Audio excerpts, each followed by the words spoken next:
nuk janë mbledhur për të shpallur rezultatet përfundimtare të zgjedhjeve, por të hënë, në ditën kur ka kaluar një muaj nga nënshkurti, Komisioni Qendror i Zgjedhjeve vendosi të rinumërohen votat për subjektet politike të 50 vendvotimeve.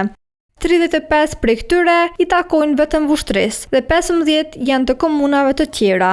Sekretariati është i gatshëm që sot në ora 4 mbas dite të filloj rinumërimin e kutive të votimit. Arsyet e marrjes së këtij vendimi për 15 komuna i sqaroi përfaqësuesi i Partisë Demokratike të Kosovës. Janë identifikuar 15 vendvotime në të cilat ka mospërputje prej një nënshkrimi dhe 2 nënshkrime, pra 2 nënshkrime në listën e nënshkrimeve dhe një fletvotim ose 2 fletvotim më pak ose më shumë në kutinë e votimit.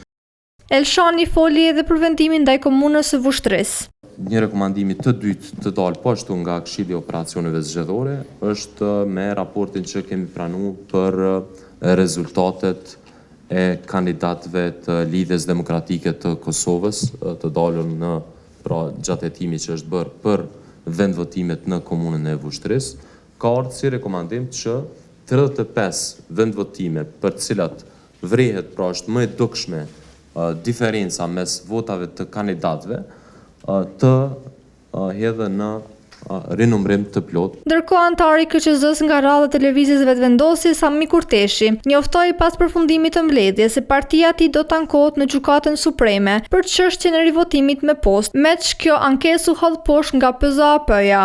Ne kemi me u ankue në lidhje me çështjen e rivotimit me postë nga bota jashtme për mërgjimtarët tonë, për arsye se kemi nxjerrë shumë dëshmi, fakte, prova se ai proces është tërësisht i kontaminuar. Sa i përket 177 kutive të votimit me vota me postë të shpallura të pavlefshme, sekretari i KQZ-s ka bërë të ditur se hapja këtyre kutive mund të nisë më së largu të mërkurën.